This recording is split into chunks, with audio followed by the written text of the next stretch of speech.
Ang usa bitaw ka ginikanan nga diin dili mag-apil-apil sa kalihukang Dios nga nakasalabya na sa Ginoo. Yes, you heard me right, igsuon ang ginikanan nga dili mag-apil sa kalihukang Dios nga sama sa pagpanimba nakasala sa Dios. Kay ngano miingon baya ang Ginoo, pagdaghan kamo sama sa balas sa baybayon aron daghan kamong magdayeg kanan.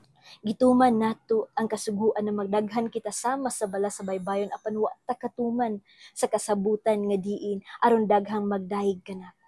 Karon ginikanan, unsaon mo ba pagtudlo sa imong anak nga magdayeg sa Ginoo kung ikaw mismo wala gabuhat? Unsaon mo ba pag-agak sa imong anak nga talaman ning bata kung ikaw mismo sa wala nila nakita nga sulod sa simbahan? Unsaon mo ba pagtudlo sa imong anak nga mag-ampo kung ikaw mismo karon wala po'y prayer life nga na sa imong kinabuhi, dili pud ka mainampuon. Kabalo ba ka igsuon nga panahon gani abot na ang Ginoo o maabot na ta sa hukmanan mo atubang ta sa Dios, paninglan ta niining sugua.